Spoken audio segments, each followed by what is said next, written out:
오늘 말씀은 출애굽기 20장 15절에서 17절입니다. 그리고 설교 제목은 내 것은 내 것, 내 것은 내 것이라는 제목으로 주의 말씀을 전하겠습니다. 정신건강의학과 전문의인 최강록이라는 사람이 발칙한 이솝우화라는 책을 썼습니다. 이솝우화의 이야기를 가지고 사람들의 심리에 대해서 이렇게 정리한 책입니다. 이 책을 읽다가 인간의 탐심에 대한 부분이 너무나 마음에 와닿아서 소개하려고 합니다. 인간의 탐심이 어디서도 보이냐면은 식탁에서도 보인다고 합니다. 성도님들 그 식당이나 잔치집 가시면은 이렇게 앞에 밥하고 이렇게 국을 내 거를 놓고 그다음에 한 가운데에 같이 먹을 수 있는 음식을 이렇게 놓습니다. 그러면 성도님들 젓가락이 내 앞에 있는 밥하고 국으로 가세요? 아니면은 한 가운데에 있는 같이 먹는 음식으로 젓가락이 가세요? 생각해 보셔야 돼요. 어느 쪽으로 젓가락이 가세요, 주로? 한 가운데 있는 쪽으로 먼저 가시죠. 왜 그런지 아세요? 내가 먼저 안 먹으면은 남한테 뺏길까봐 우리는 본능적으로 먼저 젓가락이 내 것을 먼저 먹지 않고 같이 먹는 거를 먼저 선택하게 되어 있답니다. 저는요 먼저 한번 먹고 그 다음에 다시 한번 잡아서 제 밥에다가 놓고 먹습니다. 그러니까 이런 걸 보면서 식탁 위에서 인간은 모든 음식을 다 내 것으로 만들고 싶어 하거든요.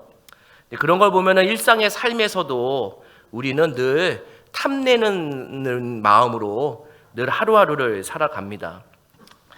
내 것은 당연히 내 것인데 남의 것도 내 것으로 만들기 위해서 손가락 하나를 걸어놓고 어떻게 저걸 내 것으로 만들까 노력하는 것이 인생입니다.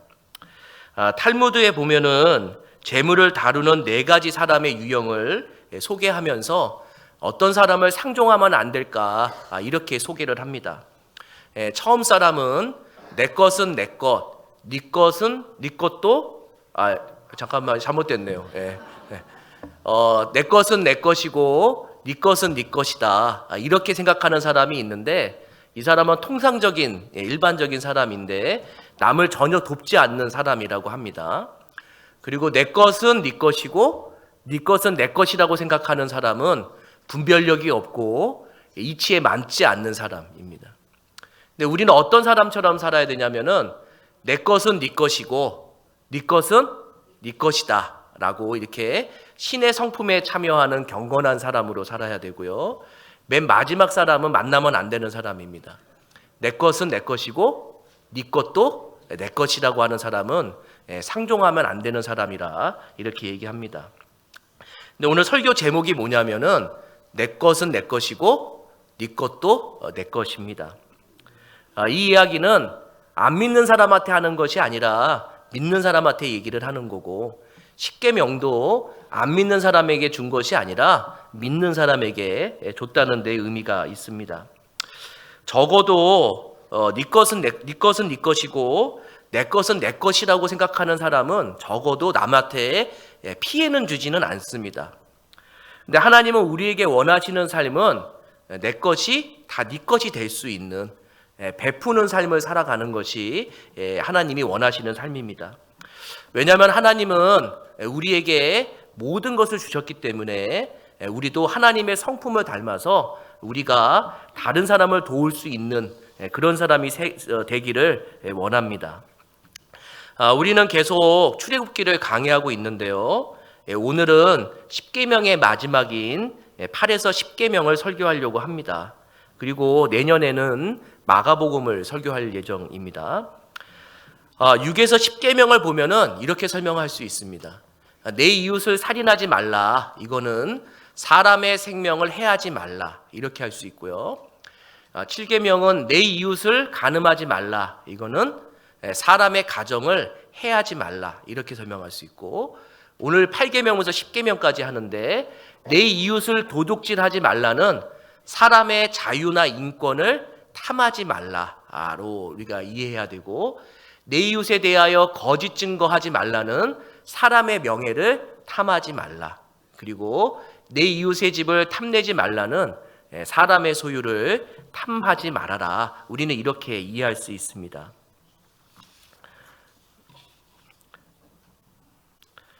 그 가운데 오늘 8에서 10계명을 통해서 우리가 이 마음속에 있는 세 가지 탐심을 좀 버려야 되는 것에 대해서 설교하려고 합니다. 첫 번째는 내 이웃을 도둑질하지 말라. 이거는 사람의 자유나 인권을 탐하지 말라. 이 내용입니다. 옛날에 그 야곱이 가족을 데리고 애굽으로 이제 정착을 하게 되는데 그 이유가 애굽의 총리가 요셉이었기 때문입니다. 이 야곱이 원한 땅은 고센 땅이었어요. 고센 땅은 목축하기 좋은 땅이었습니다. 근데 이 유목 생활하는 목축하는 사람들의 특징은 뭐냐면은 넓은 들판이나 수목을 개인의 소유로 생각하지 않는 거죠. 같이 함께 공용으로 소유하게 되고 거기서 양이나 소를 키우게 됩니다. 그리고 노예였던 이스라엘 백성을 구원하신 후에 40년 동안 하나님이 목양하면서 너희의 먹을 것과 마실 것과 입을 것을 사람의 힘으로 살아가는 것이 아니라 하나님이 공급하신다는 것을 알려주십니다.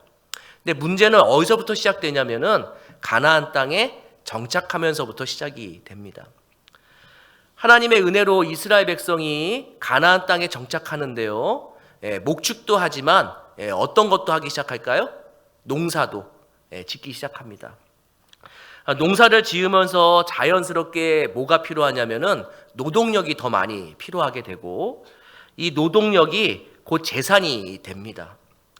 그렇기 때문에 힘 있는 자가 약한 사람들을 납치하는 일들도 생기게 되고요. 가장 무서운 일이 일어납니다. 빚진 자를 노예로 만드는 일들이 이제 일어나기 시작합니다. 그런 것을 미리 예상하시고 하나님은 출애굽기 20장 15절에서 이렇게 명령하십니다. 같이 읽습니다. 도둑질 하지 말라. 이렇게 명령하십니다. 근데 이거는 내 이웃을 도둑질 하지 말라. 이렇게 이해하시는 게 좋고 더 좋은 거는 내 이웃을 훔치지 말라. 이렇게 이해하시는 게 좋아요. 그 이유가 제10계명에 보시면은 내 이웃의 집을 탐내지 말라. 이렇게 있거든요. 그러니까 10계명은 이웃의 물건들을 탐내지 말라고 얘기했고 8계명은 그 사람 자체를 훔치면 안 된다. 그 사람 자체의 자유나 인권을 보호해 줘야 된다라는 것으로 이해하는 게 좋습니다. 하나님은 항상 이스라엘 백성에게 무엇을 원하냐면은 너희들이 종되었던 자들이 아니냐 이렇게 얘기를 해요. 종되었던 자들이 자유를 얻었는데 이 자유인이 다른 사람을 다시 종부리듯 부리면 어떤 일이 일어날까요? 하나님의 은혜를 모르는 삶을 살게 되는 거죠. 결국 하나님은 이 8계명을 통해서 알려주는 건 뭐냐면은 너희가 은혜로 구원을 받았다면 사람들에게 섬기는 것이지 그 사람을 지배하고 그 사람을 억압하는 것이 죄라는 것을 알려주는 거죠. 제가 최근에 향신료 전쟁이라는 책을 재밌게 봤거든요. 근데 이 책이 보면서 야, 인간의 탐심이 정말 끝이 없구나라는 거를 딱 한 가지를 발견하게 됐어요. 그러니까 서양 사람들이 이제 고기만 먹으면은 지겨우니까 고기에다가 향신료를 넣어서 먹기 시작해요. 고기가 맛있을까요? 맛이 없을까요? 성도님들. 맛있기 시작해요. 그러니까 향신료를 수입해요. 그러다 인간이 욕심이 생겨요. 그러니까 향신료를 수입하는 게 아니라 향신료를 만드는 나라를 점령해서 식민지로 만듭니다. 식민지로 만드는 것이 끝이 아니라 어떻게 했을까요? 그 식민지에 살아가는 원주민들을 노예로 만들어서 팔게 되고 자신들의 노동력으로 사용하게 됩니다. 결국 이 책에서 알려주는 건 뭐냐면은 인간의 탐심이 얼마나 무섭냐면 사람의 인권을 파괴할 뿐만 아니라 사람의 피를 부르는 것이 인간의 탐욕으로부터 시작된다는 것을 알려주고 있습니다. 근데 그거를 누가 경계하라고 하냐면은 하나님이 이스라엘 백성에게 경계하라고 얘기하는 거죠. 우리 출애굽기 20장 2절입니다. 같이 한번 읽겠습니다. 나는 너를 애굽 땅 종되었던 집에서 인도하여 낸 내 하나님 여호와니라. 아멘. 이 많은 민족 중에 430년 동안 종살이한 민족은 그렇게 많이 없어요. 근데 하나님의 은혜로 430년 동안 노예 생활했던 이스라엘 백성을 구원하십니다. 그러면서 그들에게 뭐라고 얘기하냐면은 은혜 받았기 때문에 다른 사람을 억압하거나 다른 사람을 종부리지 부리는 거 그거 죄라고 알려줘요. 왜냐하면 은혜를 잊고 살아가는 모습이기 때문입니다. 결국 이스라엘 백성에게 원하는 거는 사람을 힘으로 누르는 것이 아니라 더 낮아진 자로 섬기는 모습을 원했던 것이고, 우리를 하나님이 구원하신 이유도 사람을 억압하거나 사람을 묶어두려고 하는 것이 아니라 더 낮은 자세로 그 사람을 섬길 수 있는 마음을 주기 위해서 우리를 구원한 겁니다. 제가 요즘 그 남자 집사님 네 분들과 함께 화요일 날 저녁 7시에 파더와이즈라는 것을 같이 공부해요. 교제하고 있는데 여자분들은 마더와이즈를 하고 남자분들은 파더와이즈를 합니다. 근데 남편의 머리됨이라는 부분에서 제가 이제 공부를 하면서 제가 정말 얼굴이 막 붉어지고 창피하게 느껴졌어요. 그 책에 이런 내용이 있습니다. 어린아이가 한 친구를 집에 초대를 해요. 근데 그 친구가 자기 이 집주인의 아들한테 이렇게 얘기합니다. 야, 너희 집에 혹시 짐승의 우리가 있니? 이렇게 물어봐요. 짐승을 키우는 우리가 있니? 이렇게 물어봅니다. 그때 이 집주인의 아들이 뭐라고 얘기하냐면은 우리 집에 우리가 없어. 이렇게 얘기하면서 하지만 굳이 우리 집에는 짐승의 우리가 필요하지 않아. 왜냐하면 우리 아버지가 아무 방에서나 으르렁거리거든. 이렇게 얘기를 하는 거예요. 근데요, 이게 그냥 지나가려고 했는데 이 모습이 제 모습이었던 거예요. 제가 안방에 가면 어떻게 할까요? 으르렁. 아들 방에 가면 어떻게 할까요? 으르렁. 심지어는 아내가 설거지하고 있을 때 거실에 가도 어떻게 할까요? 으르렁거려요. 제가 왜 으르렁거리는지 아세요? 제 아내와 자녀를 종부리듯이 제가 주인 행사를 하고 싶었던 마음이 있었던 거예요. 남편이라는 이름으로 또 아비라는 이름으로 어쩌면은 내 아내와 내 자녀에게 복종을 강요하고 있었던 거죠.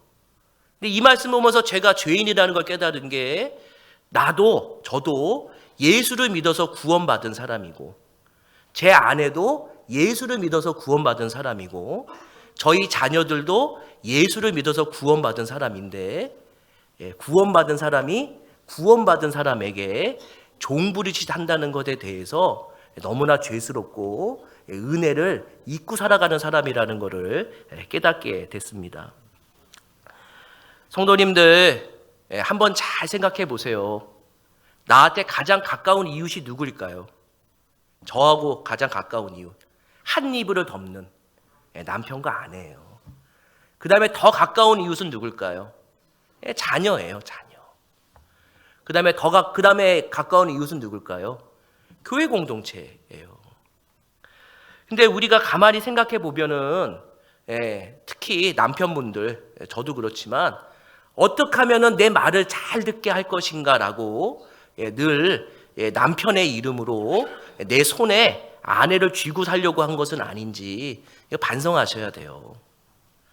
그리고 엄마들 반성하셔야 돼요. 왜 자녀를 엄마들이 설계하세요. 자녀의 인생은 자녀의 거예요.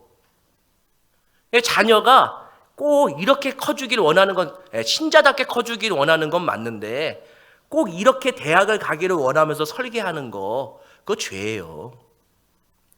지금까지 한 번도 그렇게 살기를 원하지 않으셨잖아요.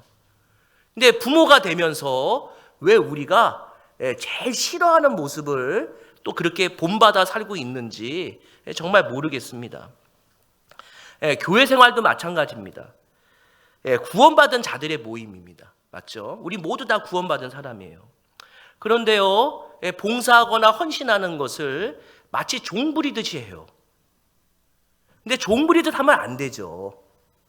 이스라엘 백성이 구원받아서 기쁨의 마음으로 찬양하는 것처럼 우리가 감사한 마음으로 봉사하고 헌신하는 것이 교회의 모습인데, 어느 순간에 직분을 받으면서 의무적으로 봉사하게 되는 그런 종부리덕 같은, 노예 같은 그런 신앙생활을 우리가 지금 하고 있다는 거, 이거 우리 다 회개해야 됩니다. 우리 모두 주님 앞에 낮아지셔야 됩니다. 제가 이 책을 보면서 하나 깨달은 거는, 우리의 모든 머리는 다 예수님이시잖아요. 근데 예수님은 단 한 명에게도 으르렁거리지 않으셨어요. 예수님은 항상 어떻게 하셨냐면은 더 낮아지는 자세로 가셨어요. 발을 닦아주고요, 심지어는 십자가에 죽으시는 일을 감당하십니다. 예수님은 자신이 단 한 번도 머리라고 얘기하신 적이 없어요. 근데 더 낮아지려고 했으니까 할 때 그는 머리가 되시는 일이 있게 됩니다. 우리가 해야 될 일은 뭐냐면은 사람을 억압하는 것이 아니라 그 사람을 잘 섬기고 낮아지는 자세로 우리가 살아갈 때 우리도 돋보이고 그 가정도 다시 살아나고 교회도 살아나는 놀라운 일이 있게 됩니다. 두 번째는 내 이웃에 대하여 거짓 증거하지 말라. 이거는 사람의 명예를 탐하지 말라입니다. 베티나 슈탕네트라는 사람이 있는데, 이 사람 책 정말로 좋은데요, 이 사람 여성 철학자입니다. 근데 이 사람이 거짓말에 대해서 이렇게 얘기합니다. 우리 같이 한번 읽어보겠습니다. 거짓말은 인간이 원하기 때문에 존재한다. 거짓말의 뿌리는 인간 안에 있다. 곧 거짓말은 우리의 의지가 작용해 벌리는 행동이다. 사람의 환경에 따라서 거짓말하는 게 아니라 사람 자체가 거짓말쟁이라는 거예요. 제가 저번 시간에 설교했죠. 죄를 짓기 때문에 죄인이 아니라 우리는 다 죄인이기 때문에 죄를 저지르는 거예요. 그럼 바꿔 말하면은 거짓말하기 때문에 거짓말쟁이가 되는 게 아니라 우리는 이미 거짓말쟁이기 때문에 거짓말을 늘 하고 살아가는 자들이에요. 그 이유가 뭐냐면은 에덴 동산에서 우리의 선조인 아담과 하와가 이 사탄의 꾀임에 빠져서 죄의 노예가 되잖아요. 근데 사탄이 이름이 있어요. 거짓말의 왕이에요. 거짓말의 왕. 그러니까 사탄의 노예가 됐다는 증거가 뭘까요? 우리 입에서 항상 거짓말이 나오고 있는 거예요. 거짓말이. 근데 하나님은 우리를 뭐라고 얘기하냐면은 자녀라고 얘기하고 있거든요. 그러면은 거짓말을 하려고 하는 것이 아니라 우리의 삶에 항상 어떤 모습이 있어야 되냐면은 진실된 말을 하려고 노력해야 되는 것이 예수 믿는 사람입니다. 지금은 CCTV나 카메라가 있어서 중요한 증거를, 이렇게 자료를 모으지만, 이 고대 근동이나 과거에는 CCTV나 카메라가 없었던 거예요. 그러니까 뭐가 제일 중요할까요? 증인이 중요해요. 근데 이 증인이 거짓말을 하게 되면은 어떻게 돼요? 사람의 명예가 손상이 되기도 하고 사람의 목숨을 해하는 경우도 있습니다. 그래서 20장 16절에 하나님이 이렇게 명령을 하는 거죠. 20장 16절 우리 같이 한번 읽겠습니다. 내 이웃에 대하여 거짓 증거하지 말라. 근데 여기에 거짓 증거보다 뭐가 더 좋은 표현이냐면은 거짓 증인이 되지 말라가 훨씬 더 좋은 표현이에요. 그러니까 하나님은 이 9계명에서 예수 믿는 사람에게 얘기하는 것이 내 이웃을 위해서 거짓말쟁이가 되지 말라는 거예요. 바꿔 말해볼까요? 거짓말을 밥 먹듯이 하는 사람들은 구원받은 사람일까요? 구원받지 못한 사람일까요? 조심스럽네요. 그런데 주님 만난 사람은 거짓말이 아니라 늘 복되고 진실된 말을 하려고 노력하는 자인 거예요. 하나님이 우리를 죄인에서 의인으로 부르셨고 하나님의 자녀로 삼으셨습니다.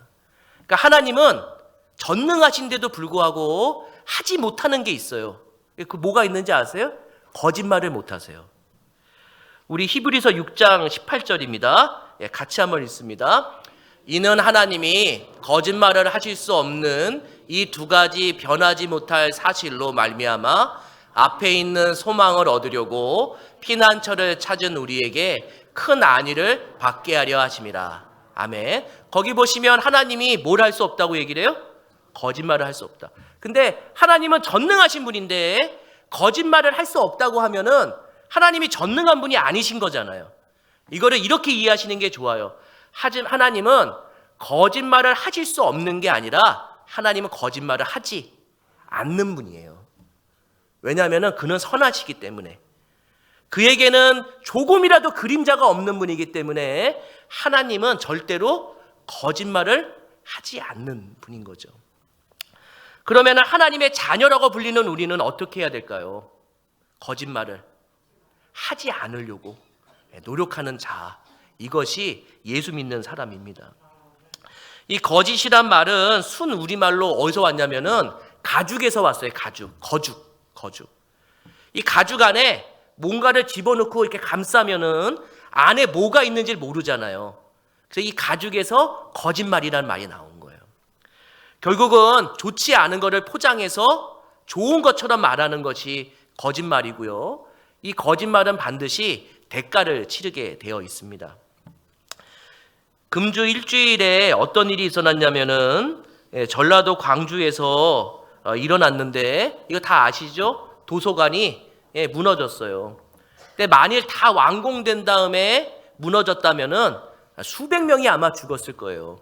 그래도 인사사고가 크게 났는데, 알고 보니까 건물은 멀쩡했었는데 안에 용접을 엉망으로 한 거예요. 용접에 불량이 돼서 건물이 무너졌어요. 포장으로 뭐를 감췄어요? 거짓말을. 그런데 결국은 무너지는 일이 일어나게 됩니다. 성도님들, 가장 소중하게 여기는 공동체가 뭔지 아시죠? 가정이에요, 가정. 가정에 거짓말을 하기 시작하면 가정 무너져요. 남편이 아내에게, 아내가 남편에게 거짓말하는 순간 가정 무너집니다. 교회는 어떨까요? 교회는 하나님을 믿는 사람들의 모임인데, 교회 안에 투명하지 않고 교회가 거짓으로 감싸기 시작하면은 이 교회도 무너지기 시작합니다. 가정과 교회를 지키는 방법은 딱 한 가지밖에 없어요. 투명한 거예요, 투명한 거. 부부가 진실돼야 되고, 부모와 자녀가 진실돼야 되고, 교회 안에서 성도와 성도끼리 거짓이 없고 진실하게 이야기하고 숨김이 없을 때 거기에는 소생하는 일이 일어나게 됩니다. 아무쪼록 교회가 늘 순결해서 하나님의 은혜를 받고, 교회도 늘 정직해서 하나님의 은혜를 받는 우리 상동 21세기 교회가 되기를 소원합니다. 마지막 세 번째입니다. 세 번째는 내 이웃의 집을 탐내지 말라. 사람의 소유를 탐내지 말랍니다. 이 부러움이라는 거는 질투의 감정인데, 남의 것을 탐내서 나오는 게 아니라 내가 가진 것에 만족함이 없어서 일어나는 거예요. 그러니까 탐낸다는 거는 어디서부터 시작되는 걸까요? 내 마음에서 시작되는데, 나를 바라보면서 탐심이라는 죄가 생기기 시작해요. 내 꼬락서니를 보는 거예요. 내가 너무나 부족해 보이는 거예요. 내가 너무나 가진 것이 없는 것처럼 생각되는 순간, 만족함이 없는 순간 탐심이라는 것이 일어나서 주변과 비교하게 됩니다.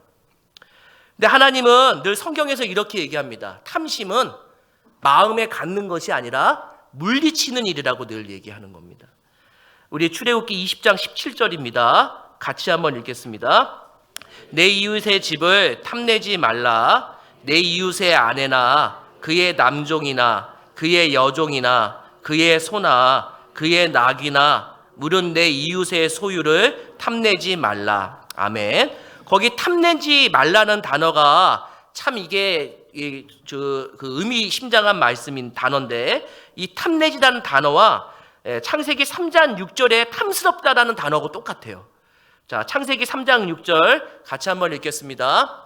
여자가 그 나무를 본즉 먹음직도 하고 보암직도 하고 지혜롭게 할 만큼 탐스럽기도 한 나무인지라.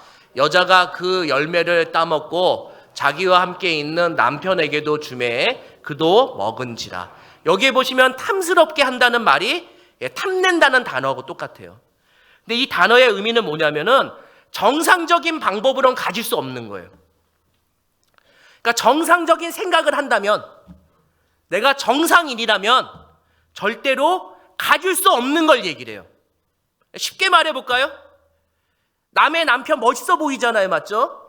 내 거 안 돼요. 그게 어떻게 내게 돼요? 내 남편이 있는데. 저 옆집의 아내가 너무나 괜찮아 보여요. 그래도 그거는 옆집의 아내예요. 내 아내는 옆에 있어요. 제가 제일 못하는 거, 옆집의 아이가 100점을 맞아와요. 옆집의 아이는 같은 학원을 보내는데도 다 풀어요. 저희 아이는 그냥 행복해요. 그냥 행복해요. 속이 타요. 속이 타요. 그런데 그 100점 맞은 아이를 봐도 내 아이가 안 돼요. 그 아이 내 양자가 안 된다고요. 그냥 내 아이는 그냥 행복한 아이예요.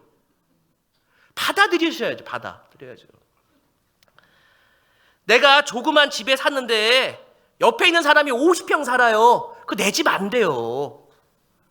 다음날 이사 갈 수 없어요. 심지어는 뭐까지 탐내는지 아세요? 나귀. 나귀가 뭘까요? 자동차. 남편분들, 남자들, 다른 욕심은 다 없는데 자동차 욕심은 많아요. 맞죠? 네 바퀴 굴러가면 돼요. 왜 내가 타고 다니는데도 옆에 있는 차를 부러워하세요?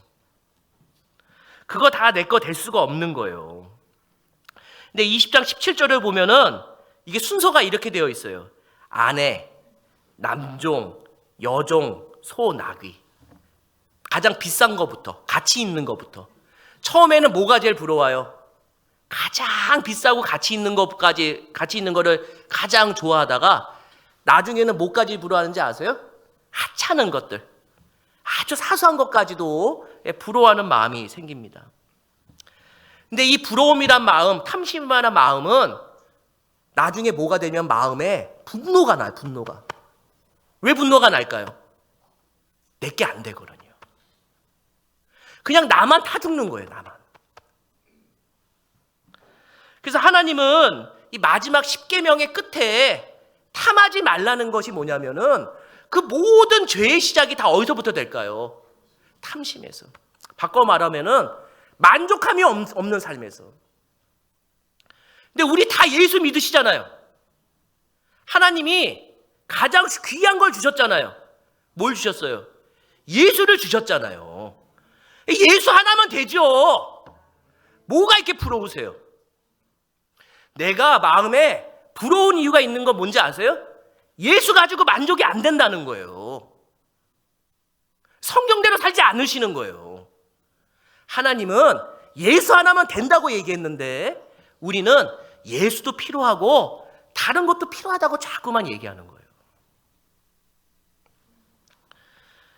우리는 이 마지막 8에서 10계명을 보면서 탐심하는 마음을 버리셔야 돼요. 우리 누가복음 12장 15절 같이 한번 읽어보겠습니다. 같이 읽습니다.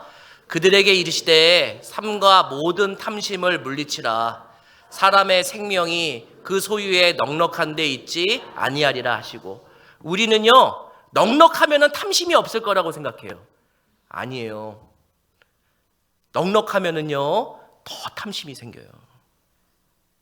월세에서 전세로, 그렇죠? 전세에서 자가로, 자가에서 더 좋은 데로. 그게 인간의 욕심이에요.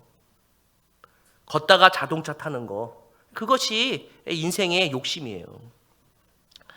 그래서 하나님께 나한테 조금만 더 주시면은 내 마음에 탐심이 없을 것 같은데, 이 탐심은 소금물이에요, 소금물. 내가 먹으면 먹을수록 더 갈증이 나게 하는 게 탐심이에요. 이 탐심은요, 양잿물도 먹게 만든다니까요. 공짜니까.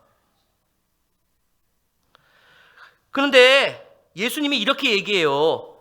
넉넉해야지 탐심이 사라지는 게 아니라 탐심은 밀어내는 거예요. 물리치는 거예요. 물리치는 거.